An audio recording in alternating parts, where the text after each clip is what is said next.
الو استاذ احمد، اتفضل يا فندم. لحضرتك مساء الخير وكل سنه وانت طيب وكل الامه الاسلاميه طيبه بمناسبه مولد النبي الشريف.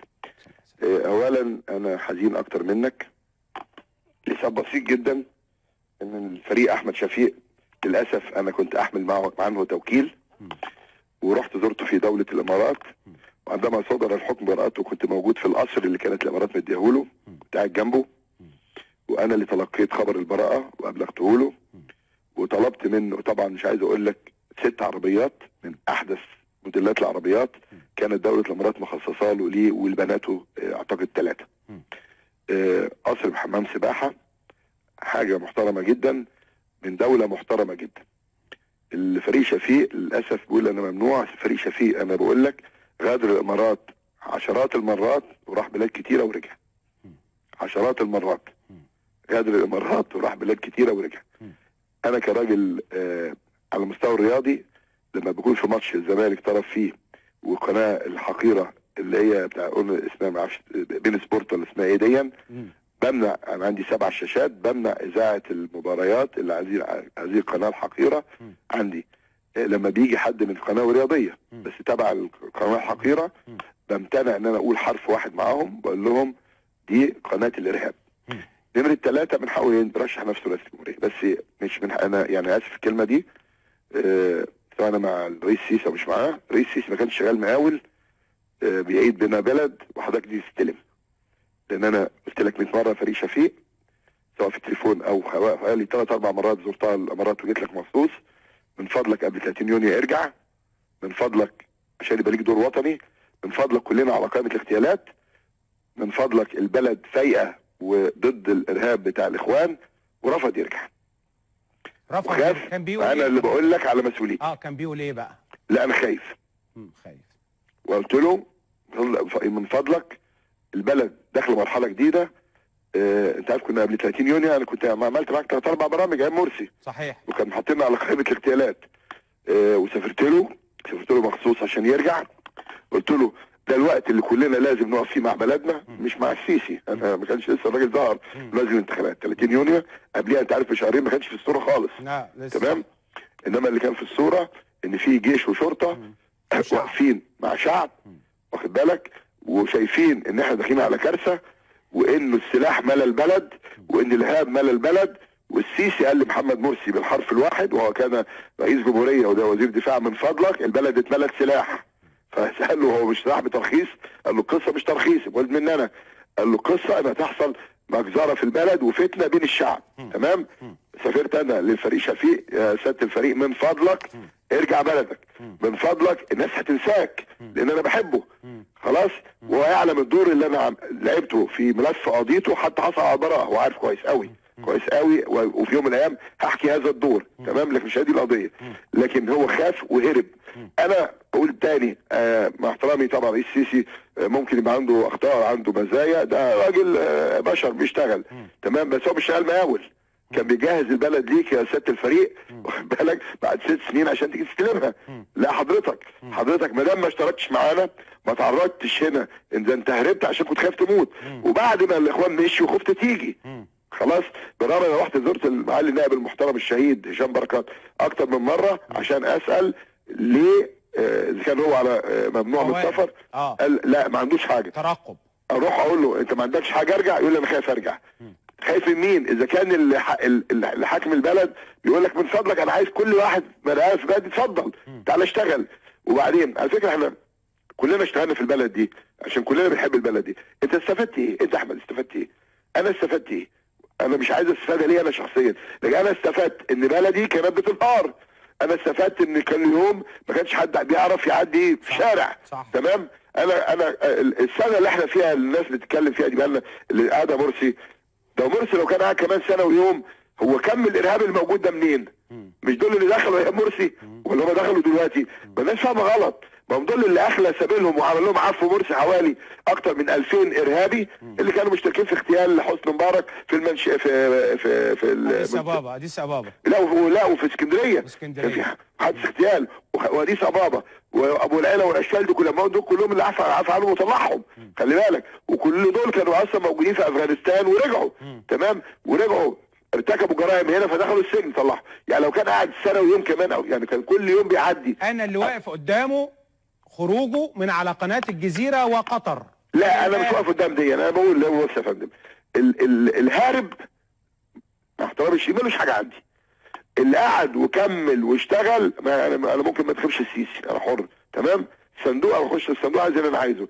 انما بس بفهمه يا سياده الفريق، انا شخصيا جيت لك 3 مرات عشان اتحايل عليك ترجع وطنك وتشترك في المسيره الوطنيه اللي بدات دي. حضرتك كنت انا خايف، كنت خايف ايام الاخوان، طب بعد الاخوان، طب بعد 30 يونيو انت فضلتك تتفسح وتقعد في القصر. وانا بقول لك تاني ممكن اكون مختلف على حاجات السيد الرئيس عاملها، ما تيجي الانتخابات اقول او ما اقولش انا حر تمام، لكن هو السيسي ما كانش شغال مقاول، كان بيجهز لك بلد عشان حضرتك تيجي بعد 6 سنين تقول له شكرا انا عايز اخدها وامشي. وبعدين حضرتك لما بتقول بقى ايمن نور، لا ما انت هتلاقي كل العصابات الاجراميه تمام التفت بقى دلوقتي لسبب بسيط جدا، انا عايز اضرب خنجر في ظهر مصر تمام، انا لقيت خلاص الفرصه.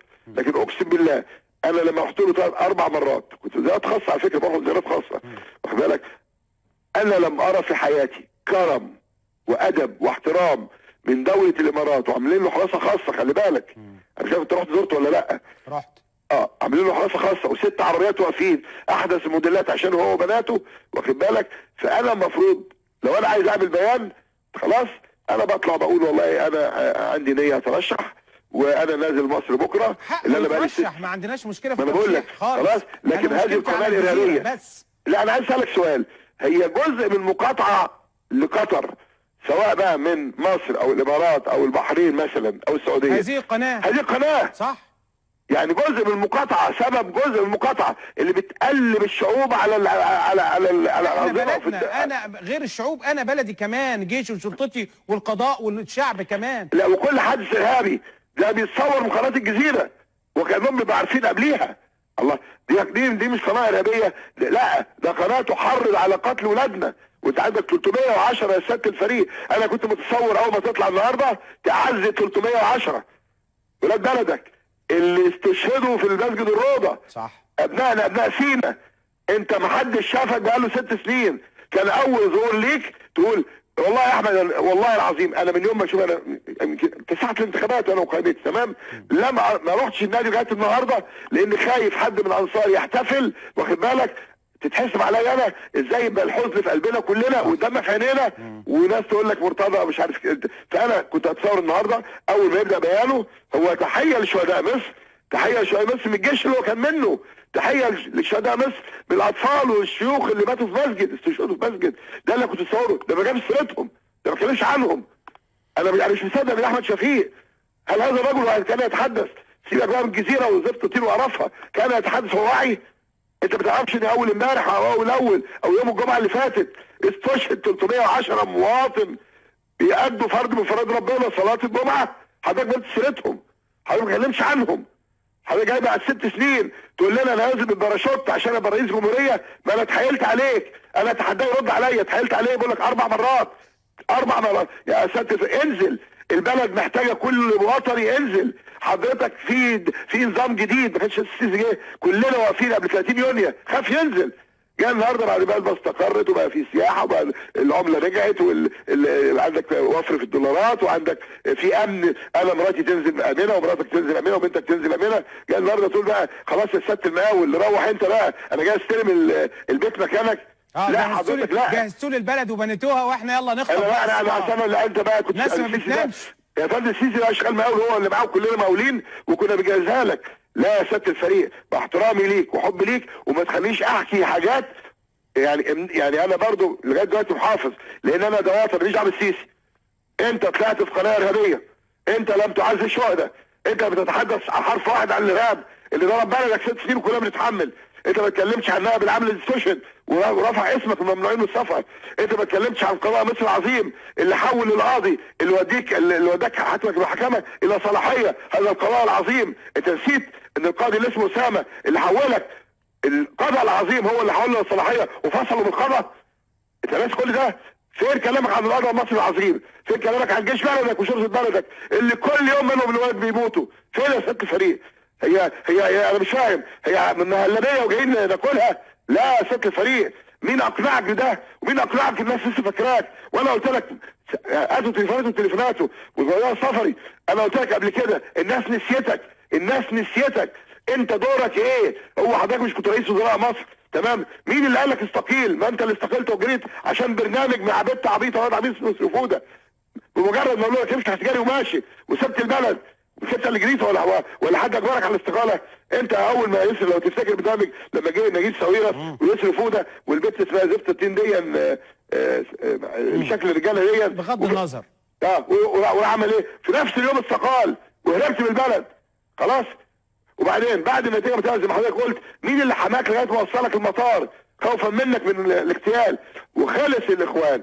تمام؟ قبل الآن بقى دورك ايه قبل 30 يونيو؟ ليس لك دور، وانا بتحداك انا بقى اهو اللي بحبك واحترمك معايا توكيل منك، بقول لك انا اتحايلت عليك تنزل يا فندم، بقيت اقول له من فضلك انزل، يقول لي انا خايف. قلت له حضرتك ازاي حضرتك كنت مرشح رئيس جمهوريه وخايف؟ امال احنا عاملين ايه في البلد؟